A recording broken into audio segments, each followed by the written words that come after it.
Alléluia. Matthieu le chapitre 19, verset 3 à 11. Matthieu le chapitre 19, verset 3 à 11. Je proclame la parole du Seigneur. Le grand thème sur lequel je prêche, c'est comment durer dans le mariage. Alors dis à ton voisin, tu vas apprendre comment durer dans le mariage. Dis à celui de derrière, tu vas apprendre comment durer dans le mariage. Dis à celui de devant, tu vas apprendre comment durer dans le mariage. Dis à celui de la gauche, tu vas apprendre comment durer dans le mariage. Dis à celui qui ne sourit pas, tu vas apprendre comment durer dans le mariage. Amen. Donne-moi un amen vivant et puissant. Alors, let's go. Je proclame la parole du Seigneur. Matthieu chapitre 19 à partir du verset 3. Les pharisiens l'abordèrent et dirent pour l'éprouver: est-il permis à un homme de répudier sa femme pour un motif quelconque? Il répondit: n'avez-vous pas lu que le Créateur au commencement fit l'homme et la femme et qu'il dit: c'est pourquoi l'homme quittera son père et sa mère et s'attachera à sa femme et les deux deviendront une seule chair. Ainsi ils ne sont plus deux, mais ils sont une seule chair. Exactement. Que l'homme donc ne sépare pas ce que Dieu a joint. Que l'homme donc ne sépare pas ce que Dieu a joint. Donc un mariage dure quand l'homme ne sépare pas ce que Dieu a joint. Je prie que toute union soit jointe par Dieu dans le nom de Jésus. Pourquoi donc, lui dirent-ils, Moïse a-t-il prescrit de donner à la femme une lettre de divorce et de la répudier? Il leur répondit: c'est à cause de la dureté de votre cœur que Moïse vous a permis de répudier vos femmes. Au commencement, il n'en était pas ainsi. Mais je vous dis que celui qui répudie sa femme, sauf pour infidélité, et qui en épouse une autre, commet un adultère. Et qui en épouse une autre, commet un adultère. Continue. Ses disciples lui dirent: si telle est la condition de l'homme à l'égard de la femme, il n'est pas avantageux de se marier. Le dernier verset. Il leur répondit: tous ne comprennent pas cette parole, mais seulement ceux à qui cela est donné. Parole du Seigneur notre Dieu. Nous rendons grâce à Dieu. C'est l'une des raisons pour laquelle nous sommes en train de donner un enseignement sur cette vérité. Parce que plusieurs ne comprennent pas profondément ce message. Plusieurs ne comprennent pas profondément cette vérité. Et nous voulons aider plusieurs personnes à ne pas être victimes de l'ignorance. Et je veux aider tous ceux qui sont ici, ailleurs et partout dans le monde entier sur cette révélation profonde que le Seigneur nous a donnée. Je vous dis la vérité. Le mariage est une très bonne chose. Dis à ton voisin, le mariage, c'est une très bonne chose. Mais il est bon pour celui qui est formé. Il est difficile pour celui qui n'a pas été préparé. Et l'une des manières d'être préparé, c'est d'accepter de passer à l'école de l'enseignement. Les voies royales pour éviter, pour ne plus durer plutôt dans le mariage, c'est d'éviter le divorce. L'une des voies royales pour durer dans le mariage, c'est d'éviter le divorce. L'une des voies royales pour durer dans le mariage, c'est d'éviter le divorce. Et comment on évite le divorce? On évite le divorce en trouvant des solutions. En trouvant des solutions. En trouvant des solutions. En trouvant des solutions aux causes qui amènent le divorce. Ce message est important pour celui qui est marié. C'est important pour celui qui aspire au mariage. C'est important pour celui qui a fait son mariage coutumier. C'est important pour même un célibataire. Pour le marié, ça lui permettra de durer dans le mariage. Pour le célibataire, ça lui permettra de comprendre les raisons pour lesquelles les relations dans lesquelles il s'engage se soldent par des séparations, par des ruptures. Parce que ce qui maintient quelqu'un célibataire, c'est parce qu'il rencontre des gens, mais ces relations ne se concrétisent pas. pour arriver jusqu'au mariage. J'ai pour habitude de dire, c'est ami qui devient mari. C'est quoi? C'est ami qui devient mari. C'est ami qui devient mari. C'est cheminant qui devient mari. C'est cheminante qui devient une femme ou une épouse. Donc personne ne quitte au ciel et puis il apparaît mari. Personne ne quitte au ciel et puis il apparaît époux. Personne ne quitte au ciel et puis il apparaît en même temps marié. On commence d'abord cheminant. On commence d'abord ami. On commence d'abord en relation. Et c'est la manière dont on évite tout ce qui peut permettre à la relation de ne pas avancer, qui va nous garder dans le mariage, ou qui va amener cette relation à se convertir en mariage. La raison pour laquelle beaucoup de personnes sont restées célibataires, en commençant dans cette salle, et tous ceux qui vont m'écouter, c'est parce que quand Dieu a amené des gens dans ta vie, tu as pensé que c'était ta beauté qui était seulement la seule raison pour garder cette relation. Même l'amour, les sentiments n'est pas la seule chose qu'il faut avoir dans le cœur pour quelqu'un, pour que ça puisse aller jusqu'au mariage. On prend quelqu'un, mais c'est quand il comprend certaines vérités, à partir de ce qu'il sait, comment il se conduit, qui fait que cette relation-là, elle finit par devenir mariage. Et elle dure dans le temps et elle avance. Je lève mes mains, je prie que le Saint-Esprit te donne cette grâce de durer dans le mariage. De durer dans le mariage. En dépit de ces raisons que je viens de citer, les statistiques ont montré qu'il y a 80%, 80%, sur 100%, dans le monde des femmes qui demandent le divorce. Et 20% d'hommes qui demandent le divorce.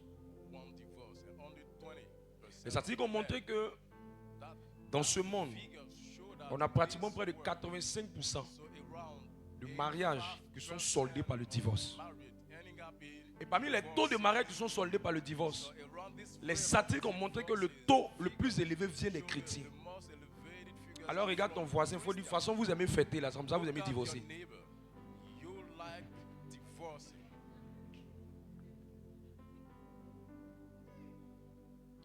La majorité des divorces interviennent dans la vie des gens entre 20 et 22 ans. Les pressions et les combats du mariage qui amènent les gens à divorcer viennent dans les 5 ou les 10 premières années de vie maritale. Quand les gens ne vivent pas ensemble, eux tous sont vraiment très zélés. Mais les 5 à 10 premières années de vie commune, c'est cette période à l'intervalle de beaucoup de divorces. Donc les gens divorcent à partir de 1 an de mariage, ou bien 2 ans de mariage, ou bien 3 ans de mariage, ou bien 4 ans de mariage, ou bien 5 ans de mariage, ou bien 6 ans de mariage, ou bien 7 ans de mariage, ou bien 8 ans de mariage. Et il est montré que quand les gens ont dépassé 10 ans, ils ont plus de chance, à la grâce de Dieu, de durer encore ensemble. Mais quand les gens sont dans cet intervalle de 5 à 10, en majeure partie, le foyer est très fragile et c'est à ce niveau-là qu'ils divorcent le plus. Et quand on voit que les chiffres sont alarmants, il faut nécessairement qu'on ne croise pas nos mains pour dire seulement que les gens se marient. Et c'est une chose que je sais que Dieu m'a donné, c'est que Dieu m'a donné la grâce de prier pour que les gens se marient. Dieu m'a donné la grâce de faire ça. J'ai pris des gens célibataires dans le ministère et j'ai prié pour eux. Ils sont rentrés dans le mariage. Il y a un manteau parmi les différentes facettes de la grâce de Dieu que j'ai. C'est d'amener des gens à rentrer dans le mariage. J'ai vu des gens, et puis en témoigner, qui m'ont dit que c'était difficile pour eux de rentrer dans le mariage. Et j'en ai preuve des milliers de cas. Si je veux citer en bas qui était ici, si je veux citer en bas qui était ici, il y a des gens, même la famille, même s'est opposée. J'ai prié pour eux, la famille a fini par accepter. Il y a des gens, même la fille n'était pas fan d'eux. J'ai prié pour eux, la fille est tombée amoureuse d'eux. Ils sont ici. Il y a des gens, même sa belle-mère ne voulait pas. J'ai prié, la belle-mère a accepté. Il y a des gens, même le monsieur, son cœur était dur. Cherchait de femmes notoires. J'ai prié, son cœur était enveloppé de l'amour. Il a été follement amoureux de ma fille, la Marie. Parmi les gens qui sont allés dans toutes les mairies, Cocody, Benjerville, à Bobo, à Djamé, à Tekoubé, et j'en passe, il y a mon onction qui a coulé dedans. Donc si je ne suis pas en train de prêcher sur comment avoir le mariage, c'est parce qu'il sait que par grâce, je peux prier pour toi, tu vas te marier. Mais la grandeur d'un homme de Dieu ne se trouve pas au niveau de la grâce qui est donnée. La grandeur d'un homme de Dieu se trouve au niveau de l'héritage de la grâce. L'héritage de la grâce, c'est quoi? Ce sont les effets de la grâce dans le temps. Quelqu'un comprend ce que je suis en train de dire? Et je prie qu'au sortir d'ici, tu puisses durer dans le mariage que tu vas recevoir. Je lève ma main pour une soeur qui est célibataire. Tout à l'heure, j'ai prié pour tous ceux-là. Que mon Dieu te donne un bon mari. Que mon Dieu te donne une très bonne femme. Au nom de... Et parmi les raisons, l'une des raisons que je vais passer rapidement sur les raisons, et puis je vais rentrer sur les raisons les plus profondes pour terminer cette partie. Parmi les raisons qui sont vraiment très, très, très fréquentes, très régulières. La première raison, ce sont les relations sentimentales, les relations intimes sans satisfaction. Où l'homme ou la femme ne sont pas rassasiés, où la personne ne trouve plus du plaisir. C'est comme si quelqu'un mangeait de la tchéké et il ne sentait pas le goût du sel à l'intérieur. C'est comme si quelqu'un mangeait du poisson, mais il sentait plus, il avait l'impression qu'il mangeait du poisson qui n'était pas frit, mais mange du poisson qui est frais. Il ne sent pas le goût à l'intérieur. Il y a beaucoup de personnes qui vont en intimité, mais il n'y a pas de saveur dans l'intimité. Mais ils n'osent pas dire à leur homme de Dieu. Et à ta voisine, il faut lui dire, sois vrai ton homme de Dieu. 2 Chroniques 20, lis ça ma soeur. Elle n'est pas rassasiée, elle ne peut pas s'asseoir pour dire je ne suis pas rassasiée. Je veux encore, bisson. Je veux encore, bisson. Je veux encore, bisson. Elle met sur le compte de Jésus va revenir. Elle met sur le compte de nous sommes baptisés. Elle met sur le compte de celle. Le Père, on ne va pas gâter le nom du Père. On ne va pas gâter le nom du prêtre. On ne va pas gâter le nom de l'église. Alors qu'elle a faim. Alors qu'il n'est pas rassasié. Et c'est parce qu'il n'est pas rassasié qu'il a encore la force pour chercher à parler avec une fille qui essaie de le séduire. S'il est pleinement rassasié, aucune nourriture ne va le tenter.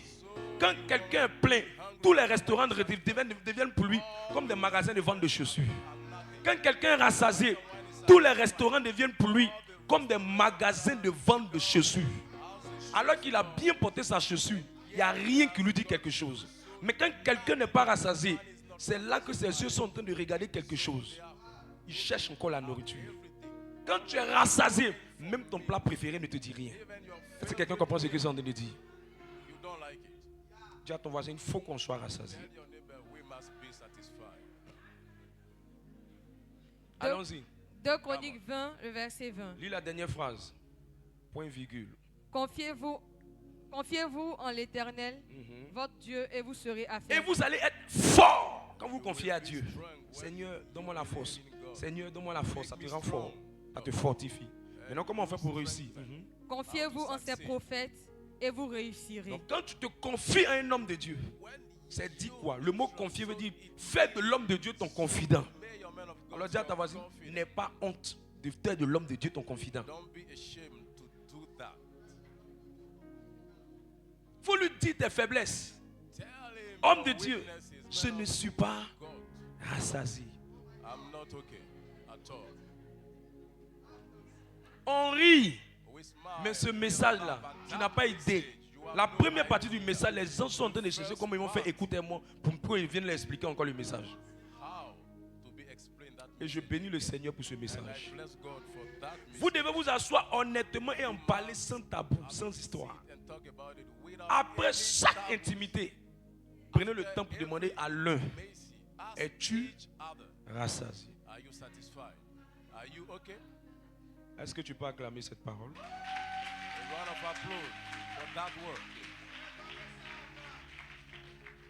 La deuxième chose qui est vraiment majeure, c'est l'impuissance ou le manque de virilité chez l'homme. Et la tradition dans la mentalité africaine, On pense immédiatement quand quelqu'un n'a pas de puissance, n'a pas de virilité. Quand le bic bleu de quelqu'un n'écrit pas correctement, on pense immédiatement que c'est un démon. On pense immédiatement que c'est parce que la personne est faible. Ce n'est pas toujours le cas. Il y a pratiquement près de 4 à 5 raisons qui justifient le manque de virilité qui est appelé communément l'impuissance sexuelle. La première raison qui peut créer ça, c'est la monotonie. Lorsqu'il y a la monotonie, lorsque tout est sec, tout est dur, tout est compliqué, à boire, à manger, se coucher, se réveiller, se coucher, se réveiller, c'est monotone. Il n'y a pas de saveur, il n'y a pas d'encens, il n'y a pas de lubrifiant, il n'y a pas de bonne odeur, il n'y a pas d'amélioration, il n'y a pas de choses qui permettent d'apporter de la valeur. Si tu savais que tu es en train de préserver ton divorce à la mairie de Cocody, tu allais commencer à me bénir et acclamer le Seigneur. Au lieu de dire,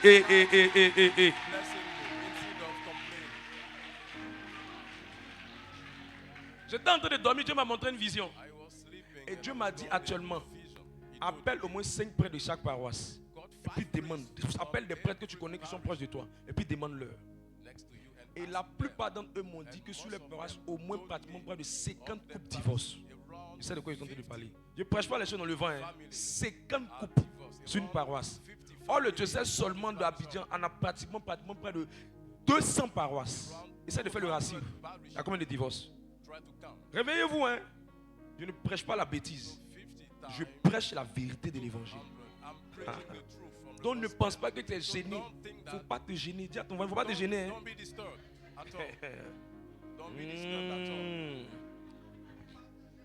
Moi je suis prophète. Au lieu de faire révélation, venez te dire, oh, je sens que tu vas divorcer. Je prêche. Quand ça se passe, vous allez vous moquer d'eux. Est-ce que tu es là? Est-ce qu'on peut avancer? La première raison à ça, c'est la monotonie. La deuxième raison à ça qui fait que l'impuissance, en dehors de la monotonie, c'est ce que nous appelons le stress. Le stress. La personne est stressée. La personne est sous pression. Pression dans la tête. Dépression dans l'esprit. Il n'a pas la force. Parce que l'acte n'est pas d'abord physique. L'acte sexuel est d'abord mental. L'intimité commence dans la tête avant de commencer dans les gestes. Donc ce que ton esprit n'arrive pas à accepter, ton corps ne peut pas le manifester. C'est pourquoi on a d'abord l'envie avant de passer à l'acte. Donc quand quelqu'un dans son esprit n'est pas en paix, est surchargé, est surmené, est étouffé, ça agit sur ses nerfs, ça agit sur son corps, ça agit sur sa motivation. Et ça s'appelle l'objet de divorce. Parce que l'autre n'arrive pas à écrire bien. Quand il écrit, la sort, mais le ne sort pas. Quand il commence à écrire, on dit la balle, la écrit, mais balle ne sort pas. On voit bas, bas, on ne voit pas le reste.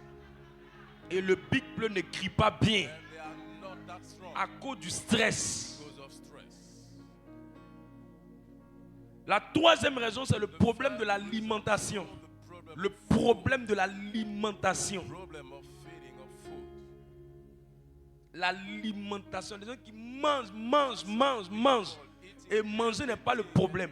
Mais il y a certaines alimentations qui fragilisent la virilité d'un homme ou la virilité d'une femme.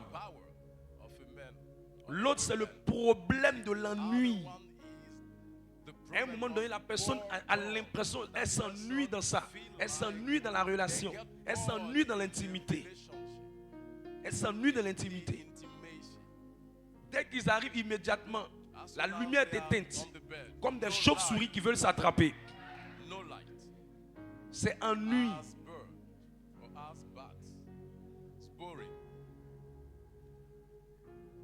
L'autre chose qui crée ça, ce sont l'excès d'activité. La personne est toujours en activité. Tout le temps en activité. Tout le temps en activité. Tout le temps en activité. Il est tellement focalisé sur son objectif. Branché dans son téléphone portable. Branché dans son travail. Branché dans son job. Ça peut agir sur lui. Si c'est un chauffeur de Baka, à force d'être toujours en train de conduire, il peut avoir des problèmes au niveau de ses reins. Il peut avoir des problèmes qui vont agir sur son corps. À force d'être assis, ça peut lui donner ce qu'on appelle l'hémorroïde. Pas parce que c'est un démon, parce qu'il est foncièrement dans son activité. Quelqu'un aussi qui est trop debout, Avec l'homme, c'est l'équilibre. Trop assis rend malade, trop debout rend malade. C'est pourquoi on doit faire de temps en temps le sport pour équilibrer le fait d'être trop debout et équilibrer le fait d'être trop assis. Sinon, ça va agir sur la hanche. Et je vous ai expliqué que si tu es une couturière, tu es tout le temps tes pieds sont sur machine, sur machine, sur machine. À un moment donné, quand la personne va venir te toucher, on ne va même pas faire question, ton pied bouge. Ton pied bouge. Ton travail a pris le dessus. Il faut chercher à régler le problème en profondeur. Il ne faut pas accuser. Et en Afrique, c'est un sujet tabou que les gens ont honte d'en parler. Et la dernière raison, c'est un problème démoniaque. C'est un problème démoniaque. C'est des esprits des eaux qui créent ça souvent. Ils veulent empêcher l'homme de bien écrire. Son Bible n'écrit pas bien. Son Bible n'écrit pas bien. Tandis que chez l'homme, on appelle ça l'impuissance. Chez la femme, on appelle ça la frigidité. C'est quand une personne n'a jamais envie, quand une personne n'a pas de désir, quand une personne n'arrive pas à être flexible lors de l'intimité. La frigidité, c'est quoi? C'est lorsque la personne, ça crée aussi le divorce, ça crée la séparation. C'est lorsque la personne, tout ce qu'elle trouve à faire, c'est la personne est avec une personne, elle dit non, je suis là, prends-moi cadeau. Prends-moi cadeau. Fais ce que tu veux.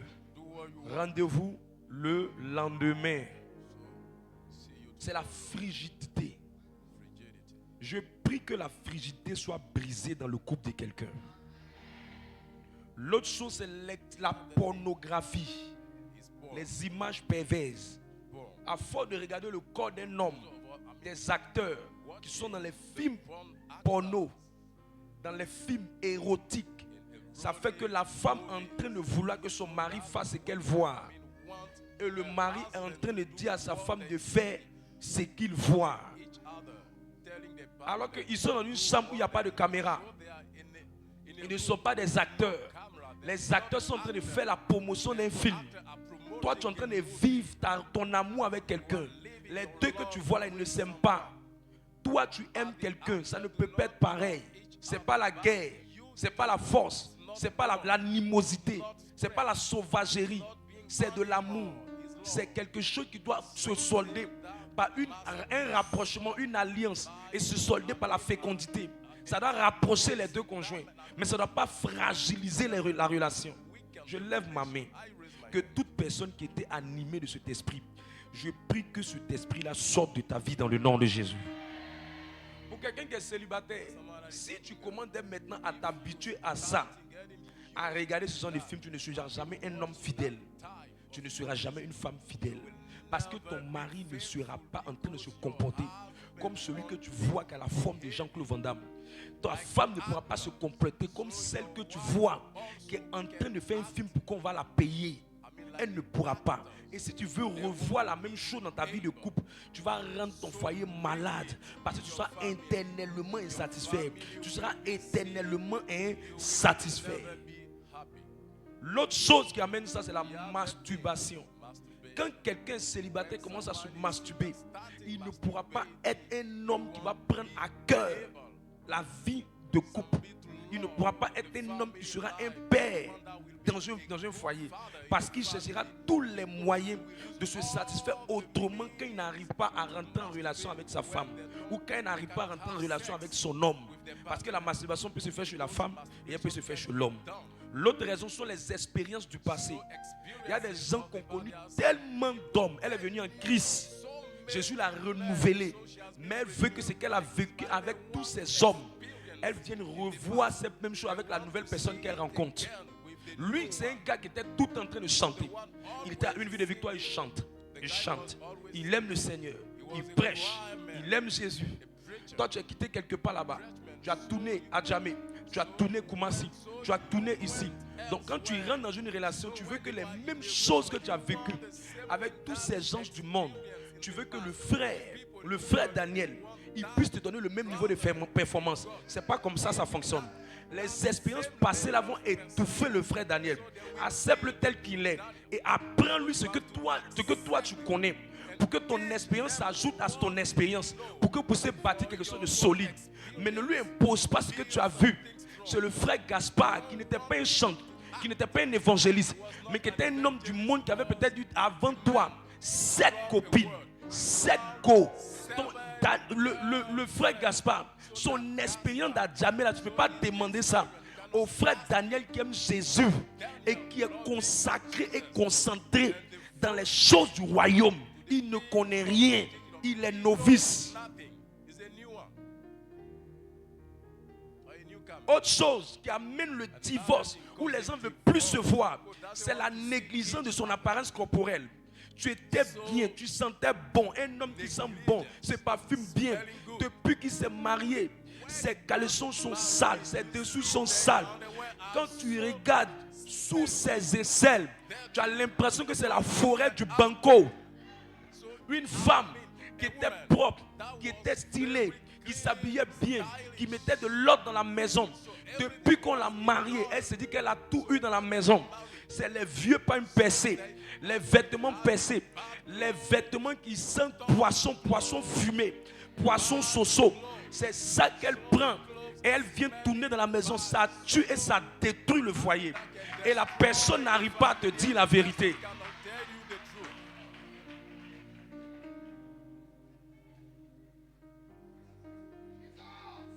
Autre chose qui amène les gens à se séparer, à divorcer, c'est lorsque les gens, à un moment donné, ils ne manifestent pas ce qu'on appelle la jalousie protectrice.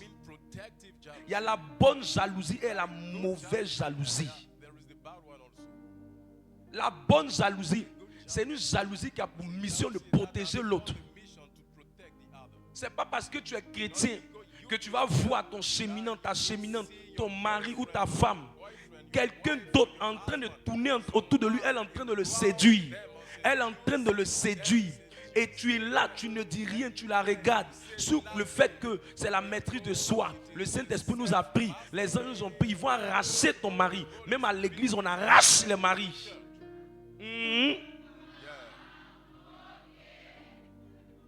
La bonne jalousie, c'est de te battre pour l'éloigner d'elle ou de l'éloigner de lui. C'est un signe que tu l'aimes.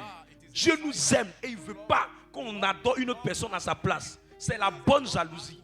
Mais quelqu'un qui ne manifeste pas de jalousie, quelqu'un qui ne montre pas, qui n'est pas content de voir une personne très proche qui est en train de séduire, ce n'est pas une personne qui protège son foyer. Ce n'est pas une personne qui aime vraiment. Parce que la jalousie protectrice, elle vient garder le foyer. Parce que les Jézabel existent. Les Jézabel existent. Les femmes séductrices existent. Les hommes séducteurs existent. Ne dis pas non, je ne vais rien dire. Je ne vais rien dire, je vais laisser comme ça. Je vais éviter les problèmes. Mais il y a déjà problème, ton foyer va aller vers le divorce. Il y a déjà problème, tu ne veux rien dire. Quand il y a problème, on fait quoi? On règle le problème. Tape sur la table. Traite le problème à la racine. Pour que tu ne puisses pas te voir en tête ravir ton mari. Tu vois une collègue qui est tout le temps avec lui, qui se met dans des tenues bizarres et qui séduit ton mari. Et tu t'assois sur le fait que du genre, je ne vais pas avoir des histoires, je vais accepter ce qui se passe. N'accepte rien. Et moi-même, je suis ton père spirituel. Tu viens me dire, je vais dire à l'évêque que cette personne t'a laissé. Et je donne les raisons. On va valider ma parole. Parce que je t'ai vu. Quelqu'un est avec moi? Et je connais qui est Jézabel dans l'œuvre que je conduis. Je sais. Parce que je fais la délivrance. Peut-être si c'est dehors, vous êtes en train de vous chercher. Vous avez fait les choses dehors. Ça, c'est dehors. Mais si c'est sous ma couverture et que tu vois ça, tu viens me dire, on interpelle la personne une fois, on interpelle la personne 2 fois, on interpelle la personne 3 fois pour préserver la vie du couple. Si elle ne veut pas le faire, on va l'aider pour qu'elle puisse arrêter. Mais c'est la bonne protection. Quelqu'un est avec moi?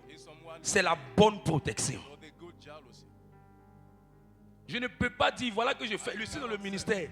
Ce qui m'a gardé aujourd'hui, il y a des jalousies que ma femme a manifestées qui m'ont gardé. Ça a ouvert mes yeux. J'ai dit, hey! Je pensais que c'était comme ça. Tiens, c'est comme ça.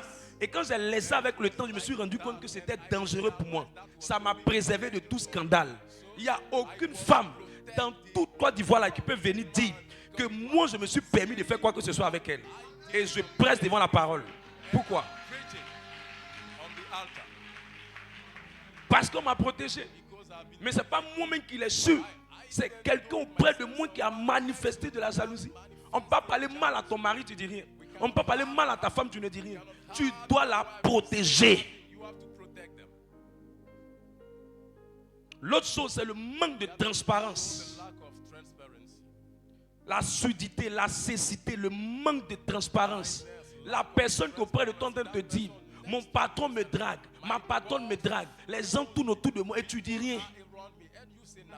Tu ne peux pas venir dire à la personne vraiment, voilà on me drague, je suis confronté à ça. Mon patron que tu vois là, il est dangereux, il me fait la cour. Un bon mari qui voit une situation comme ça, il va enlever sa femme d'un tel travail. Mais il ne va pas croiser sa main, il ne va rien dire. C'est parce qu'il n'y a pas de transparence. Quand il y a la transparence et que l'autre est en train de manifester un signe de détresse, enlève-la dans le problème. Protège cette personne. Parce que les tentations qui viennent dans ce genre de circonstances, elles peuvent détruire la vie de la personne. Parce que tout le monde sera tenté en fonction de sa convoitise. Donc si elle te dit non, les gens me draguent, mon patron me drague, les gens me font ça. Il ne faut pas dire non, va chercher l'argent, ça ne fait rien. Les signes de détresse que la personne te manifeste, c'est pour que tu puisses la couvrir. C'est pour que si demain on raconte des choses sur elle ou sur lui, tu sois à mesure de dire, il m'en parlait un jour parce qu'il était transparent envers moi. Quelqu'un comprend ce que je suis en train d'expliquer? Mais quand on est cachotier et qu'on lutte seul, on ne dit rien, on n'en parle pas. C'est ça qui expose des gens. Et petit à petit, le divorce vient. Je prie qu'il n'y ait aucun divorce dans cette maison. La synchronisation des désirs. Elle a envie, lui n'a pas envie. Lui l'envie, elle n'a pas envie. L'une des manières de synchroniser nos désirs, c'est de sortir de la cellule familiale, de sortir de la maison, de se retirer pour aller quelque part. Tant que vous êtes dans la même maison, il y a un qui n'aura pas envie parce qu'il y a des choses qu'il va voir qui n'ont pas créé l'envie en lui.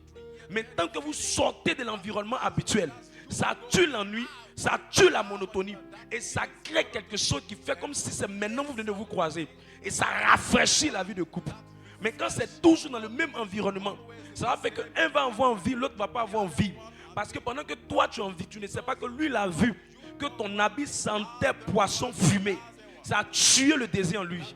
L'autre aussi, le jour il a vu que l'autre était bien parfumé. Le jour là, lui n'était pas dans les conditions. Ça a tué le désir en lui.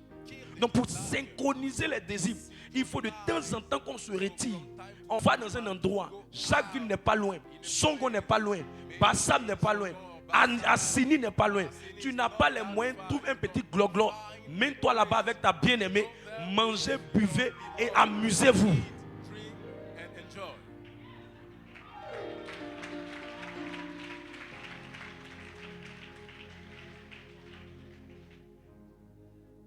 L'autre chose, c'est l'incompatibilité de la libido.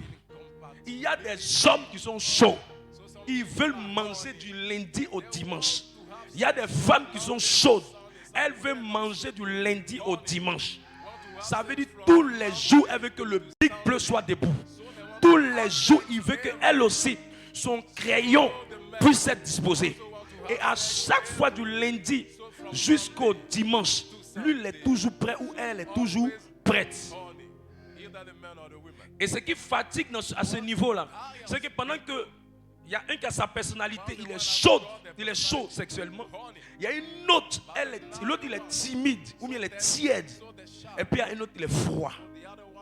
Demande à ton voisin, toi tu es dans quel cas? Chaud, tiède ou froid? Les chauds, c'est tous les jours. Les froids, une fois ça suffit. Une à deux fois, les froids, une fois, deux fois, ça suffit. Les tièdes, sur 7 jours, ils peuvent aller jusqu'à 4 fois. Ils peuvent aller jusqu'à 5 fois. Tandis que les chauds, c'est tous les jours. Du 1er au 31. Dans la cuisine, au salon, à la véranda, à la terrasse, dans le gazon, au plateau, à Makori, à Djamé, à Angré.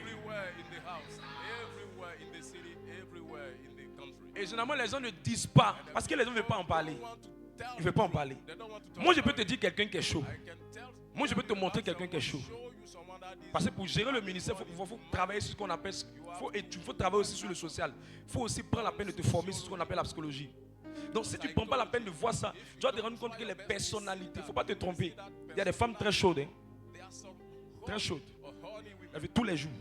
Il ne faut pas dire que c'est les hommes seulement. Ce sont les hommes seulement. Non. Il y a des femmes très chaudes. Et vous devez vous adapter. Et comment on arrive à s'adapter? Quand tu es chaud et que toi tu veux tous les jours et que l'autre est froide, le jour vous devez aller dans l'intimité. Battez-vous pour que le jour où vous devez aller en intimité, lui qui est chaud, il veut faire ça tous les jours. C'est-à-dire que le jour où vous êtes en train de partir, ou l'autre qui est tiède est en accord avec toi et que vous partez, ou l'autre qui est froid en accord avec toi, vous partez, vous maximisez sur le jour quand vous sortez. Quelqu'un comprend ce que j'explique là? Maximisez sur le jour. Maximiser. Parce que l'autre, si tu n'as pas maximisé, le jour on va passer au deuxième jour. L'autre va commencer à rentrer dans sa tiédeur. Ou l'autre va commencer à rentrer dans sa froideur. Donc le jour où vous devez aller en intimité, l'autre doit maximiser. Mais celui qui est chaud doit aller doucement pour que l'autre s'adapte à lui. Je prie que beaucoup de couples puissent être restaurés dans le nom de Jésus. Dans le nom de Jésus-Christ. Dis-moi un amen puissant, je parle. Il ne faut jamais utiliser le sexe comme un moyen de punition. Ça amène le divorce. Parce que si toi tu mets l'embargo à la maison, quelqu'un va débloquer l'embargo quelque part. C'est pourquoi quand la cité verte est fermée, la cité rouge peut être ouverte. Que celui qui a les oreilles pour entendre ce que l'Esprit dit. Quand Angé Café 2 est fermé, Angé Café 3 peut être ouvert. Donc ne prends jamais le sexe comme un moyen de punir. Je vais le punir. Il pense que quoi même? Je vais lui montrer que c'est fini. Moi, on ne joue pas avec moi. Il se fout de qui? Il se fout de qui? Il va voir. Tu mets l'embargo, quelqu'un doit lever l'embargo quelque part. Et je prie que tu ne rentres pas dans ça. On n'a pas payé ta dot pour venir dormir.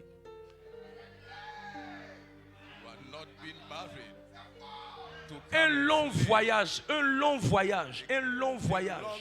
une longue période de séparation, ça tue et ça amène au divorce. Les entreprises qui prennent des employés et puis les font travailler loin, elles sont restées là-bas pendant 1 an. Lui, il est ici pendant 1 an. Le temps que tu as revenu, ton remplaçant a dit, ah là, il t'attend. Donc c'est pour ça que quand on envoie l'autre loin, toi aussi il faut aller loin. Il faut prendre ta femme, vous partez ensemble. On l'a affecté, toi aussi il faut chercher à être affecté. Il est beaucoup en mission, toi aussi il faut chercher à un moment donné à trouver un moyen pour que vous puissiez synchroniser. Et l'une des manières de régler ce problème quand l'autre est loin, c'est être occupé. Si tu n'es pas permanemment occupé, dans les périodes où l'autre est très éloigné, la distance, dans ces périodes-là, si tu n'es pas occupé, ça va t'exposer à beaucoup de tentations. Qui comprend ce que j'ai envie de dire? Que le Seigneur te garde. L'autre chose, ce sont les mauvaises compagnies. Tu fréquentes un adultère, tu as devenu adultère. Tu as des amis qui sont en train de vivre une vie désordonnée, tu vas savoir. Je n'ai même pas besoin de prophétie pour savoir que quelqu'un est devenu autre chose. Montre-moi avec qui il marche. Montre-moi avec qui il marche. Les gens veulent nous faire croire qu'ils peuvent marcher avec des gens, mais ne pas être comme les personnes. Non. Qui s'assemblent, se ressemblent. Les oiseaux du même plumage volent ensemble. Naturellement, ce qui ne se connecte pas là, ça se rejette. Mais si vous connectez, c'est qu'il y a un point, il y a un centre d'intérêt. Il y a une alliance entre vous, il y a quelque chose qui vous touche. Et cette chose qui vous touche là, ce sont les mêmes mauvaises habitudes que vous avez. C'est-à-dire que tu fréquentes un homme ou une femme qui est adultère, tu deviendras adultère. Tu fréquentes une femme qui est adultère, tu deviendras adultère. Tu fréquentes une femme qui aime sortir avec des hommes mariés, tu vas sortir avec un homme marié. Tu fréquentes un homme qui est un voyou, tu vas devenir tôt ou tard un voyou. Je prie que Dieu te protège. Je prie que Dieu te protège. Au nom de l'autre chose qui amène le divorce. Pour aujourd'hui, je termine avec ces 3 choses. Pour aujourd'hui. Le manque de contentement. Le manque de contentement. Je vais aller très vite. Ou j'appelais ça aussi la mauvaise curiosité. C'est les gens, ils ont quelqu'un qui est en forme, il veut quelqu'un qui est mince pour voir. Elle a quelqu'un qui n'est pas grand de taille, elle cherche quelqu'un qui est grand de taille pour voir. Il a une fille qui a un teint ébène, une reine noire, jolie teint noir. Il veut essayer avec une femme qui est claire. Il a une femme qui est très belle, bien claire. Il dit non, il veut essayer avec une femme qui est bronzée. Donc c'est une curiosité qui est mauvaise. Où la personne veut vivre de nouvelles expériences. Où la femme veut vivre de nouvelles expériences. Où elle veut faire des découvertes. Et elle n'arrive pas à se contenter de ce qu'elle a. Ce que beaucoup ne savent pas, c'est que chaque personne que Dieu t'a donné, il t'a donné sur mesure par rapport à là où il veut aller avec toi. C'est la chaussure qui te convient là que Dieu te donne pour porter. Souvent tu regardes l'apparence, mais ce que la personne a là, tu n'as pas idée de ça. Je parle à quelqu'un. Je parle à quelqu'un. Je parle à quelqu'un. Donne-moi un amen comme le tonnerre.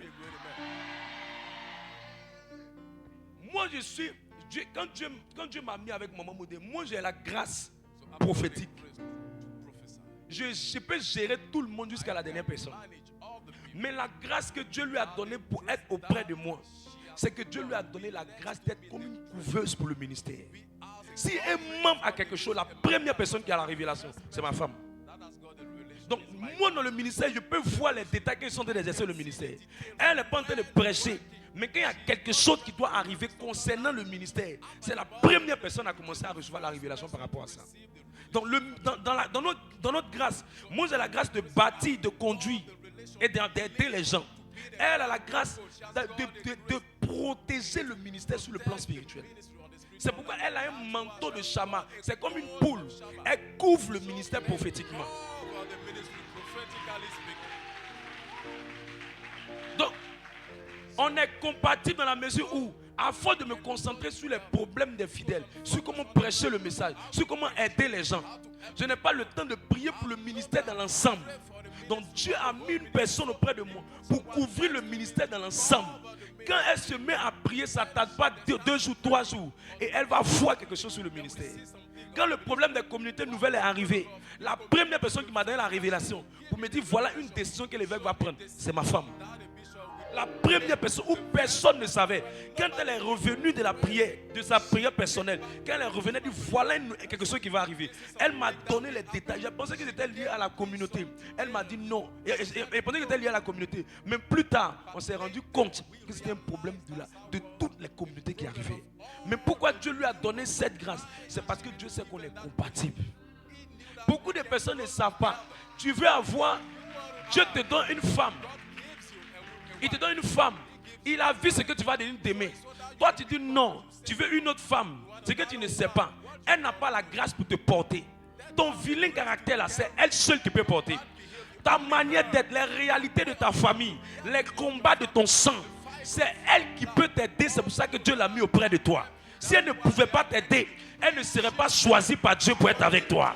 Quand tu comprends ça, ça te garde dans la fidélité. Mais quand tu ne comprends pas ça, tu vas être permanemment en train de lutter. Voilà pourquoi des femmes pour protéger même le mari peuvent mourir. Voilà pourquoi des hommes même pour être vraiment de bons maris pour les femmes, souvent ils sont obligés de... Tu dois t'oublier toi-même pour être un bon mari pour ta femme.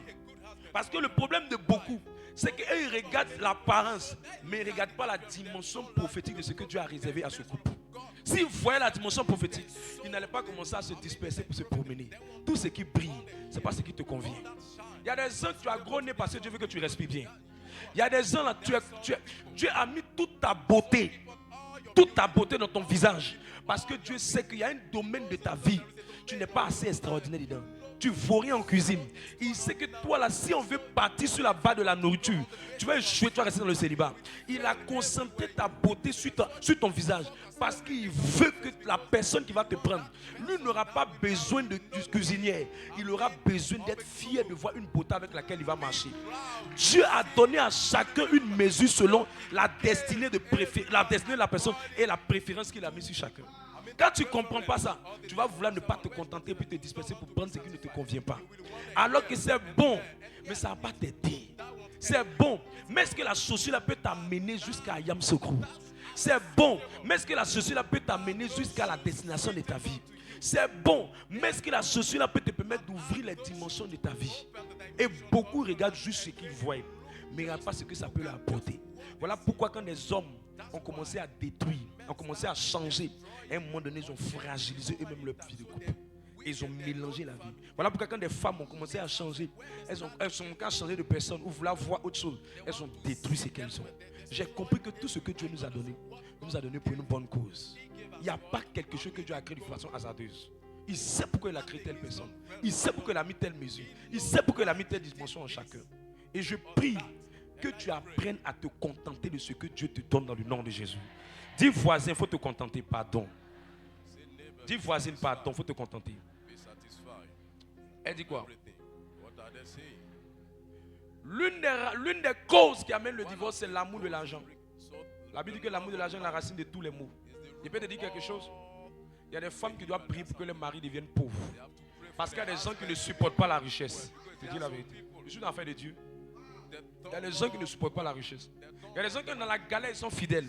Mais quand l'argent augmente, ils deviennent des voleurs. Il y a des gens quand l'argent augmente, ils deviennent des infidèles. Ils deviennent des malhonnêtes.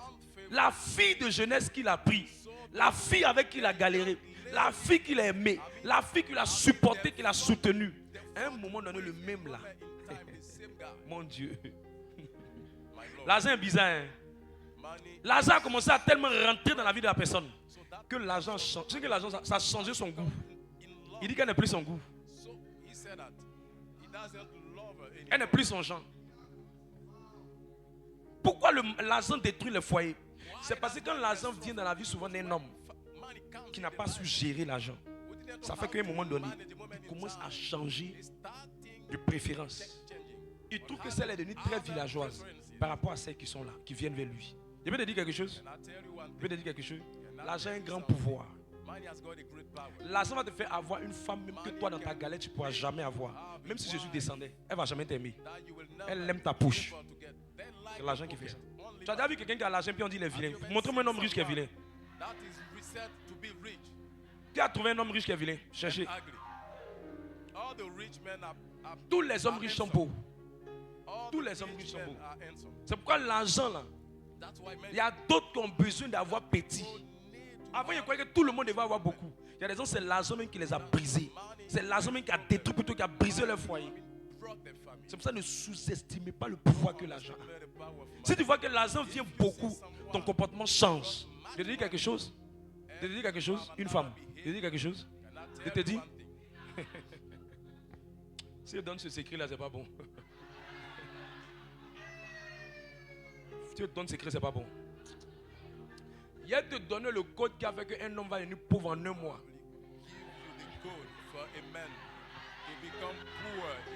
Lève ta main et vois celle qui veut le code.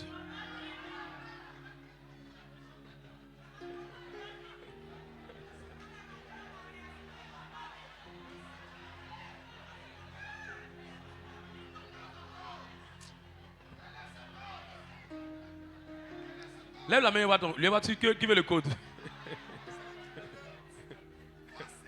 Un homme qui s'amuse à te tromper, il te montre le code là, c'est trois choses. Quand tu as appliqué ça, si c'est retrouvé, moi il n'y a rien de prêcher. Parlons de la parole, je vous en supplie. Parlons de la parole. Ça, c'est des mystères prophétiques. Vous savez que ceux qui ont l'onction prophétique, ils ont des choses très brutales et très sauvages souvent. Écoute-moi. La deuxième chose qui fait que l'argent détruit les foyers, c'est qu'il y a des femmes, quand l'argent vient dans leur vie, elles deviennent irrespectueuses. Je te dis comment les chrétiens doivent se comporter, comment une femme doit se comporter quand elle a l'argent. Elle doit demander l'avis de son mari avant de faire quelque chose.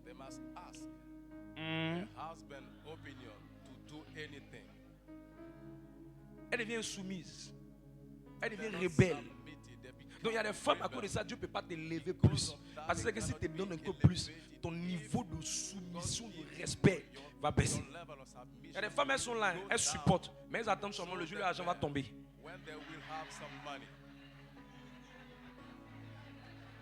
Seigneur, mon jour arrive. Il n'a qu'à faire. Il n'a qu'à faire.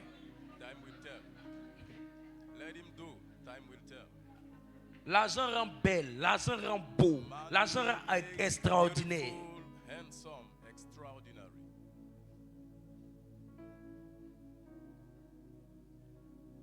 Quand tu es célibataire, un conseil, évite de trop montrer aux gens que tu as l'argent. évite de montrer à une fille que tu as l'argent. La femme a été tirée de la côte de l'homme. Elle est née quand tout le jardin était déjà prêt. Adam, il est né dans la terre. Il est né brut.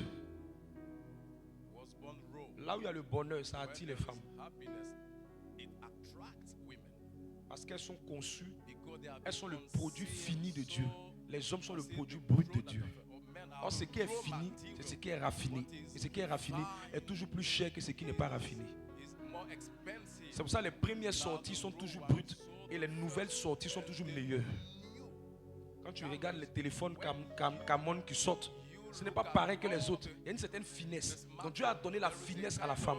Donc là où il y a l'argent, la femme est à l'aise. C'est son comme ça. Donc quand tu commences à montrer que tu as l'argent, c'est toi qui te joues les boss. C'est toi qui veux montrer aux gens que tu as l'argent. Je te dis la vérité. La galère et les problèmes vont te montrer le visage des gens un jour. Il faut bien noter ce qu'ils sont en train de dire. Laissons avec le temps. Ça va te montrer le visage des gens. Parce que personne ne va t'aimer pour ce que tu es. Ils vont t'aimer pour ce que tu portes dans ta poche. Tu as le tonton gentil. Tu n'auras jamais une fille qui t'aime pour ce que tu es. Tu auras une fille qui t'aime pour ce que tu donnes. Ton amour sera lié à ta poche. Quand le volume d'argent grandit, le niveau d'amour monte. Quand le volume d'argent baisse, le niveau d'amour descend. Et tu n'auras pas une bonne femme qui sera prête à te supporter dans la pauvreté. Quand Job a pris sa femme, la femme de Job, elle a connu Job dans l'excellence, dans la prospérité. Un bon matin, Job a commencé à tomber.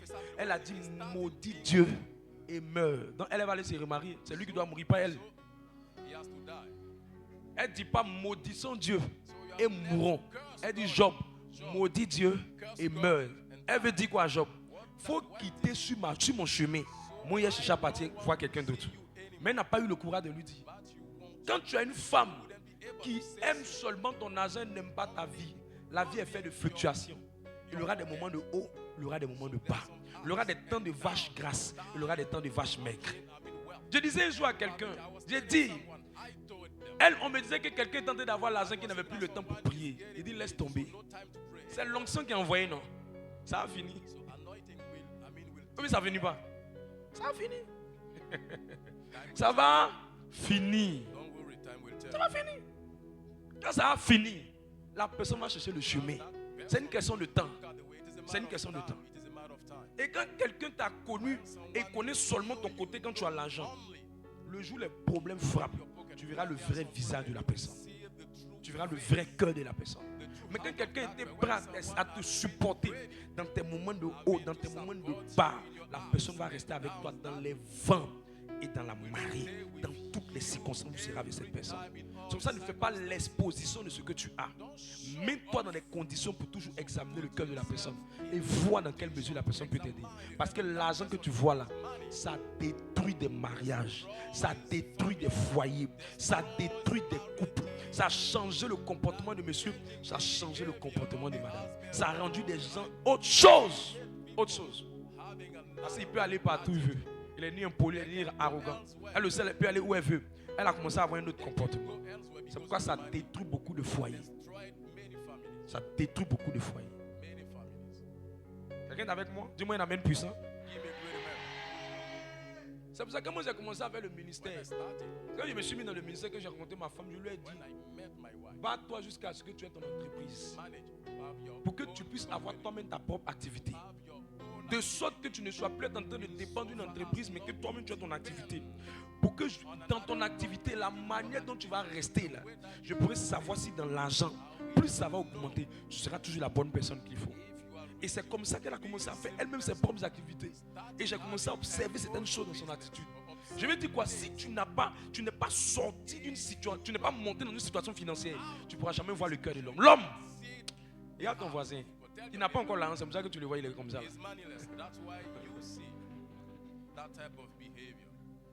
Je prie que le Seigneur te rende prospère. Et que les couples qui ne sont pas encore prêts à prospérer, que Dieu vous dose un peu. Diminue un peu le volume. Que le volume baisse un peu. L'autre chose qui détruit le couple qu'est l'avant-dernier, ce sont les disputes, la colère et les conflits permanents.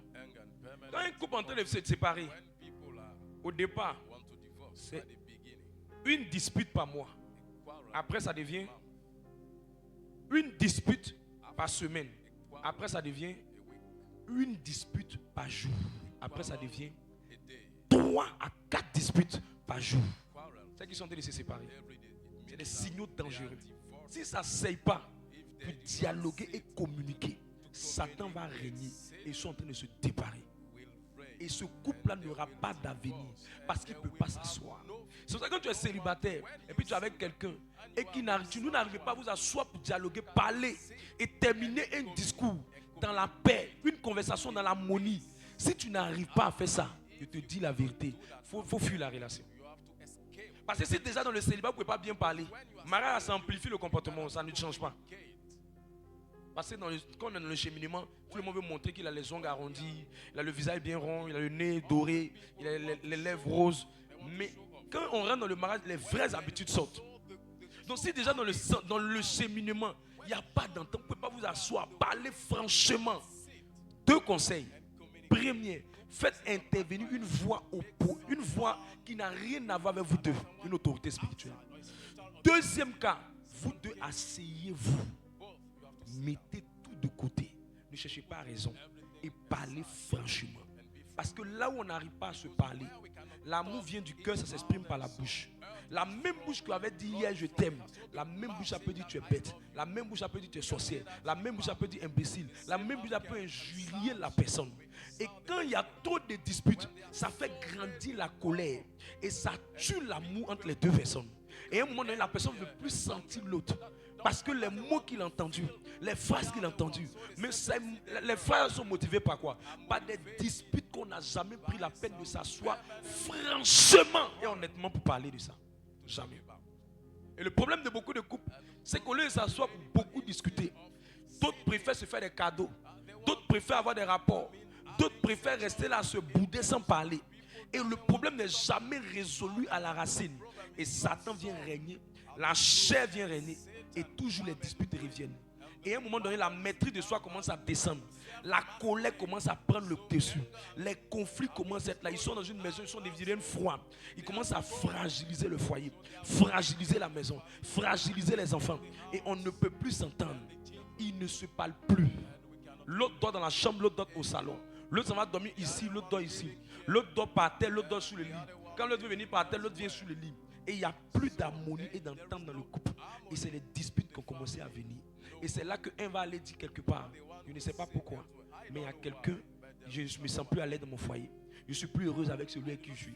Je suis plus content. Parce que là où il y a trop de disputes, on n'est plus joyeux, on n'est plus entente, on n'est plus là. Je peux vous dire quelque chose? Je vous dis, qui veut que je le dise? Il y a beaucoup de couples chrétiens qui sont hypocrites. Le monsieur est en train de ne plus aimer la femme et ne lui dit pas, ils sont ensemble. Des hypocrites, ils font semblant. Il faut les voir à la messe. Allons en Galilée. Allons en Galilée. Ah, mais au fond de lui, il y a quelque chose qui n'a pas encore laissé. Au fond d'elle, il y a quelque chose qu'elle n'a pas encore laissé. C'est pourquoi quand une petite causerie arrive et que ça se sort dans une dispute, en règle générale, ce n'est pas le problème là même qui fait qu'ils se disputent. Ce sont les antécédents qui n'ont pas été vraiment traités qui font qu'ils continuent de se disputer. Si ça ne sert pas pour parler franchement, je te dis, ils vont divorcer les deux. Ils vont divorcer. Et quand les gens veulent divorcer, ce qui fait mal, c'est qu'ils ne pensent pas aux enfants. Un enfant qui est sorti d'un mariage où il y a un divorce, ça va fragiliser son mental. Fragiliser son mental. Deuxième chose, quand le divorce s'installe quelque part, toutes les réalisations que les deux ont eues ensemble, ça commence à créer maintenant la guerre aux intérêts. Qu'est-ce que je dois prendre pour partir? Qu'est-ce que je dois régler pour partir? Avec mon expérience dans le ministère, je vous dis la vérité. Seulement, je suis en train de parler là. Il y a 16 couples qui sont en train de chercher à gérer le divorce. Mais Dieu merci, ils ne sont pas de la communauté. C'est des gens qui nous ont envoyés d'ailleurs. Et j'ai vu toutes les raisons que je suis en train d'expliquer là. Et j'ai vu combien de fois des gens qui ont dit devant Dieu, devant les hommes, on s'aime, on s'aime, on s'aime. On commence à faire autre chose. On commence à dire autre chose. Ils s'en vont même devant le commissariat. Voilà, on est en train de régler un avec Cédric. C'est pas ça? Tout récemment. On est en train de régler une actuellement. Devant le commissariat, des chrétiens qui vont devant c'est le commissaire qui est en train de régler leurs problèmes de foyer. Et une qui a juré qu'elle aimait le gars, elle dit qu'elle veut qu'on l'enferme en prison. Est-ce que vous connaissez ce qu'on appelle le divorce? Les gens ne connaissent pas encore ce qu'on appelle le divorce. Les gens ne savent pas ce qu'on parle. Les gens pensent que c'est un truc qu'on est en train de s'amuser, en train de dire. Elle dit, je veux qu'on l'enferme. Parce qu'elle veut avoir la garde des enfants. Quand il y a les enfants en vous, ça devient plus dangereux. Parce que vous n'avez pas la possibilité. Les enfants vont aller chez qui? L'autre va prendre. Mais comment ils vont faire pour se retrouver?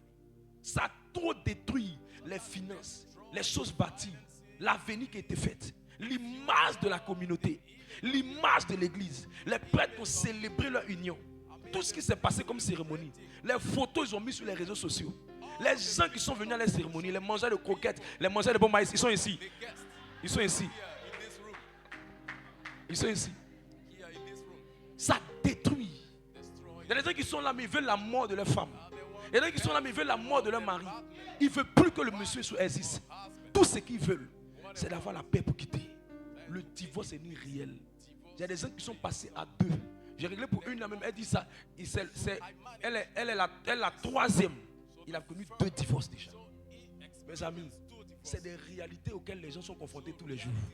Si on ne prend pas la peine d'enseigner les chrétiens, ça sera difficile et compliqué.